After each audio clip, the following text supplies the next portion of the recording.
Hi friends, welcome back to my YouTube channel. ಎಲ್ಲರೂ ಹೇಗಿದ್ದೀರಾ? ನಾನು ಕೂಡ ತುಂಬಾನೇ ಚೆನ್ನಾಗಿದ್ದೀನಿ. ನಾನಿವತ್ತು ಮೊಸರನ್ನ ಹೇಗೆ ಮಾಡೋದು ಅಂತ ತೋರಿಸ್ಕೊಡ್ತಾ ಇದ್ದೀನಿ.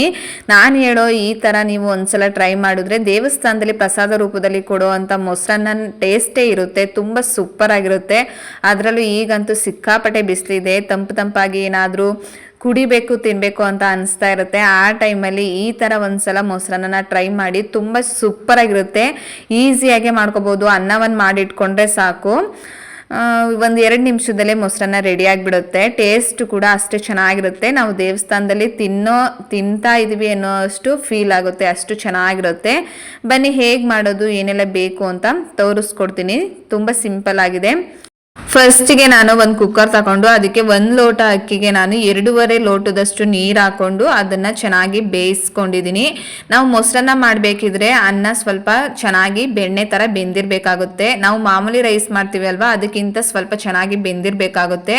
ನೀವು ನೀರನ್ನ ಸ್ವಲ್ಪ ಜಾಸ್ತಿ ಹಾಕೊಂಡು ಬೇಯಿಸ್ಕೊಳ್ಳಿ. ಅಗ್ಗಗ್ಲು ಥರ ಇದ್ದರೆ ಅಷ್ಟು ಚೆನ್ನಾಗಿರಲ್ಲ. ಮೊಸರನ್ನಕ್ಕೆ ಚೆನ್ನಾಗಿ ರೈಸ್ ಬೆಂದಿರಬೇಕು. ನಾನು 1 ಲೋಟಕ್ಕೆ 2.5 ಲೋಟದಷ್ಟು ನೀರು ಹಾಕೊಂಡು ಬೇಯಿಸ್ಕೊಂಡಿದ್ದೀನಿ. ಈ ಥರ ಚೆನ್ನಾಗಿ ಬೆಂದಿದೆ. ಇದನ್ನು ಒಂದು ಪಾತ್ರೆಗೆ ಹಾಕಿ ತಣ್ಣಗಾಗಕ್ಕೆ ಅಂತ ಬಿಡ್ತಾ ಇದ್ದೀನಿ. ಫಸ್ಟಿಗೆ ಒಂದು ಬಾಣಲಿ ಇಟ್ಕೊಂಡಿದ್ದೀನಿ. ಬಾಣಲಿಗೆ ಸ್ವಲ್ಪ ಎಣ್ಣೆ ಹಾಕೊಂಡಿದ್ದೀನಿ. ಎಣ್ಣೆ ಚೆನ್ನಾಗಾದ ನಂತರ ಅದಕ್ಕೆ 1 ಟೇಬಲ್ ಸ್ಪೂನ್ ಅಷ್ಟು ಜೀರಿಗೆ, 1 ಟೇಬಲ್ ಸ್ಪೂನ್ ಅಷ್ಟು ಸಾಸಿವೆ, ಹಾಗೆ 4 ಒಣಮೆಣಸಿಕಾಯಿ, 2 ಟೇಬಲ್ ಸ್ಪೂನ್ ಅಷ್ಟು ಉದ್ದಿನಬೇಳೆ, 2 ಟೇಬಲ್ ಸ್ಪೂನ್ ಅಷ್ಟು ಕಡಲೆಬೇಳೆ ಹಾಕೊಂಡಿದ್ದೀನಿ. ಹಾಗೆ ಜಜ್ಜಿರುವಂಥ ಶುಂಠಿ ಕೂಡ ಹಾಕೊಂಡಿದ್ದೀನಿ. ಶುಂಠಿ ಮಿಸ್ ಮಾಡಬೇಡಿ, ಹಾಕೊಳ್ಳಿ, ಚೆನ್ನಾಗಿರುತ್ತೆ ಟೇಸ್ಟು. ಹಾಗೆ ಒಂದು ಸ್ವಲ್ಪ ಕರ್ಬೇವಿನ ಸೊಪ್ಪು, 4 ಹಸಿಮೆಣಸಿಕಾಯಿ ಹಾಕೊಂಡಿದ್ದೀನಿ. ನೀವು ಬೇಕು ಅಂದರೆ ಹಸಿಮೆಣಸಿಕಾಯಿ ಹಾಕ್ಬೋದು, ಇಲ್ಲಾಂದರೆ ಸ್ಕಿಪ್ ಮಾಡ್ಕೋಬೋದು. ಹಾಕ್ಕೊಂಡು ಚೆನ್ನಾಗಿ ಸ್ವಲ್ಪ ಹೊತ್ತು ಫ್ರೈ ಮಾಡಿಕೊಂಡು ಅದಕ್ಕೆ ನಾನು 2 ದೊಡ್ಡ ಸೈಜದ್ದು ಈರುಳ್ಳಿ ಹಾಕೊಂಡಿದ್ದೀನಿ. ಈರುಳ್ಳಿ ಹಾಕೊಂಡು ಚೆನ್ನಾಗಿ ಅದು ಈರುಳ್ಳಿ ಸ್ವಲ್ಪ ಕಲರ್ ಚೇಂಜ್ ಆಗೋವರೆಗೂ ಕೂಡ ಫ್ರೈ ಮಾಡಿಕೊಂಡ್ರೆ ಸಾಕಾಗುತ್ತೆ. ಇದಕ್ಕೆ ಜಾಸ್ತಿ ಫ್ರೈ ಮಾಡ್ಕೋಬೇಕು ಅಂತ ಏನಿಲ್ಲ.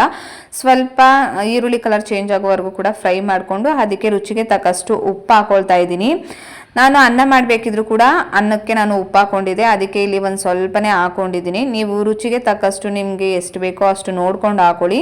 ನಾನು ಅನ್ನಕ್ಕೂ ಕೂಡ ಹಾಕೊಂಡಿದ್ದೆ, ಅದಕ್ಕೆ ಇಲ್ಲಿಗೆ ಒಂದು ಸ್ವಲ್ಪ ಹಾಕೊಂಡು ಸ್ವಲ್ಪ ಹೊತ್ತು ಫ್ರೈ ಮಾಡಿಕೊಂಡು ಇವಾಗ ಸ್ಟವ್ನ ಆಫ್ ಮಾಡ್ತಾ ಇದ್ದೀನಿ. ಈಗ ಸ್ಟವ್ ಆಫ್ ಮಾಡಿದ್ದೀನಿ. ಈ ಕಡೆ ಅನ್ನನ ನಾನು ತಣ್ಣಗಾಗಕ್ಕೆ ಅಂತ ಬಿಟ್ಟಿದ್ದೆ. ಮತ್ತು ಒಗ್ಗರಣೆ ಮಾಡಿರೋ ಅಂಥದ್ದು ಕೂಡ ನಾವು ತಣ್ಣಗಾಗಕ್ಕೆ ಬಿಡಬೇಕಾಗುತ್ತೆ. ಯಾವುದೇ ಕಾರಣಕ್ಕೂ ಒಗ್ಗರಣೆ ಮಾಡಿರುವಂಥದ್ದು ಬಿಸಿ ಇರಬಾರ್ದು. ಮತ್ತು ನಾವು ಅನ್ನ ಮಾಡಿರುವಂಥದ್ದು ಕೂಡ ಯಾವುದೇ ಕಾರಣಕ್ಕೂ ಬಿಸಿ ಇರಬಾರ್ದು. ಫುಲ್ಲು ಕಂಪ್ಲೀಟಾಗಿ ಎರಡು ಕೂಡ ತಣ್ಣಗಾಗಿರಬೇಕು.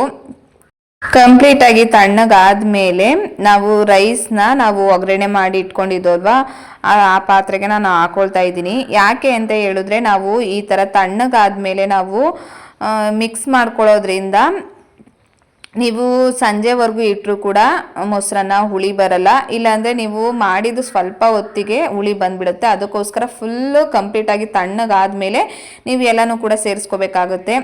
ಈಗ ನಾನು ಒಗ್ಗರಣೆ ಮಾಡಿರುವಂಥದ್ದಕ್ಕೆ ಅನ್ನ ಹಾಕ್ಕೊಂಡು ಅದಕ್ಕೆ ನಾನು 1 ಬಟ್ಲಷ್ಟು ಗಟ್ಟಿ ಮೊಸರು ಹಾಕೊಳ್ತಾ ಇದ್ದೀನಿ. 1 ಬಟ್ಲಷ್ಟು ಗಟ್ಟಿ ಮೊಸರು, ಹಾಗೆ 1 ಬಟ್ಲಷ್ಟು ನಾನು ಗಟ್ಟಿ ಹಾಲು ಕೂಡ ಹಾಕೊಳ್ತಾ ಇದ್ದೀನಿ. ಹಾಲು ಹಾಕೊಳ್ಳೋದ್ರಿಂದ ಒಂದು ಸ್ವಲ್ಪ ಕ್ರೀಮಿ ಟೈಪ್ ಬರುತ್ತೆ ಇದು ಮೊಸರನ್ನ, ಅದಕ್ಕೋಸ್ಕರ. ಮತ್ತು ಇನ್ನೊಂದು ಟಿಪ್ಸ್ ಏನು ಅಂತ ಹೇಳಿದ್ರೆ, ಮೊಸರು ಏನಾದರೂ ಸಿಕ್ಕಾಪಟ್ಟೆ ಹುಳಿ ಇದ್ದರೆ ನಾವು ಈ ಥರ 1 ಬಟ್ಲಷ್ಟು ಹಾಲು ಹಾಕೊಳ್ಳೋದ್ರಿಂದ ಆ ಹುಳಿ ಅಂಶನ ಒಡೆದಾಕುತ್ತೆ ಅಂತ ಹೇಳ್ತಾರೆ. ಅದಕ್ಕೋಸ್ಕರ 1 ಬಟ್ಲಷ್ಟು ಮೊಸರು, 1 ಬಟ್ಲಷ್ಟು ನಾನು ಹಾಲು ಹಾಕ್ಕೊಂಡಿದ್ದೀನಿ. ಹಾಗೆ ಸ್ವಲ್ಪ ಕೊತ್ತಂಬರಿ ಸೊಪ್ಪು ಕೂಡ ಸಣ್ಣ ಸಣ್ಣಕ್ಕೆ ಕಟ್ ಮಾಡಿ ಹಾಕ್ಕೊಂಡಿದ್ದೀನಿ. ಇಷ್ಟು ಕೂಡ ಹಾಕ್ಕೊಂಡು ಚೆನ್ನಾಗಿ ಮಿಕ್ಸ್ ಮಾಡ್ಕೋಬೇಕು. ಯಾವುದೇ ಕಾರಣಕ್ಕೂ ಅನ್ನ ಆಗಲಿ ಮತ್ತು ಒಗ್ಗರಣೆ ಮಾಡಿರುವಂಥದ್ದಾಗಲಿ ಯಾವುದೇ ಕಾರಣಕ್ಕೂ ಬಿಸಿ ಇರಬಾರ್ದು. ಬಿಸಿ ಇಲ್ಲ ಅಂದರೆ ನೀವು ಸಂಜೆವರೆಗೂ ಕೂಡ ಇಟ್ಕೊಂಡ್ರೂ ಕೂಡ ಮೊಸರನ್ನ ಹುಳಿ ಬರಲ್ಲ, ಚೆನ್ನಾಗಿರುತ್ತೆ. ಮತ್ತು ಹಾಲು ಹಾಕೊಳ್ಳೋದ್ರಿಂದನೂ ಕೂಡ ಹುಳಿ ಇರಲ್ಲ. ಮೊಸರನ್ನ ತುಂಬ ಕ್ರೀಮಿ ಟೈಪಲ್ಲಿ ತುಂಬ ಚೆನ್ನಾಗಿರುತ್ತೆ. ಈ ಥರ ಹಾಕ್ಕೊಂಡು ಚೆನ್ನಾಗಿ ಎಲ್ಲನೂ ಕೂಡ ಚೆನ್ನಾಗಿ ಈ ಥರ ಮಿಕ್ಸ್ ಮಾಡ್ಕೊಳ್ತಾ ಇದ್ದೀನಿ. ನಿಮ್ಗೇನಾದರೂ ಸ್ವಲ್ಪ ಗಟ್ಟಿ ಅಂತ ಅನಿಸಿದ್ರೆ ನೀವು ಇನ್ನೊಂದು ಸ್ವಲ್ಪ ಹಾಲು, ಇಲ್ಲಾಂದರೆ ಮೊಸರು, ಇಲ್ಲಾಂದರೆ ಸ್ವಲ್ಪ ನೀರು ಹಾಕ್ಕೊಂಡು ಚೆನ್ನಾಗಿ ಮಿಕ್ಸ್ ಮಾಡ್ಕೋಬೇಕಾಗುತ್ತೆ.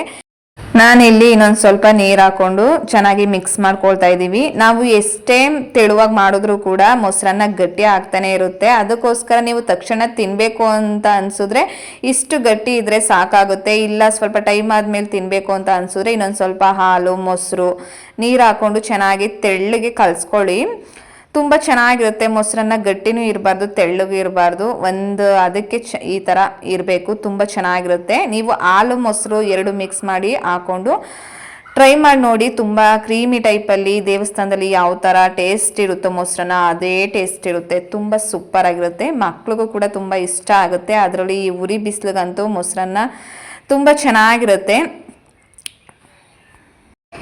ಇವಾಗ ನಾನು ಎಲ್ಲನೂ ಕೂಡ ಚೆನ್ನಾಗಿ ಮಿಕ್ಸ್ ಮಾಡಿಕೊಂಡು ಈ ಥರ ನಾನು ಕಲಿಸ್ಕೊಂಡಿದ್ದೀನಿ. ಇಷ್ಟಿದ್ರೆ ಸಾಕಾಗುತ್ತೆ. ಈಗ ತಂಪಾದ ಕೂಲ್ ಮೊಸರನ್ನ ಕೂಡ ರೆಡಿಯಾಗಿದೆ. ಈ ರೆಸಿಪಿ ಏನಾದರೂ ನಿಮಗೆ ಇಷ್ಟ ಆಗಿದ್ರೆ ಲೈಕ್ ಕೊಟ್ಟು ಕಮೆಂಟ್ ಹಾಕಿ.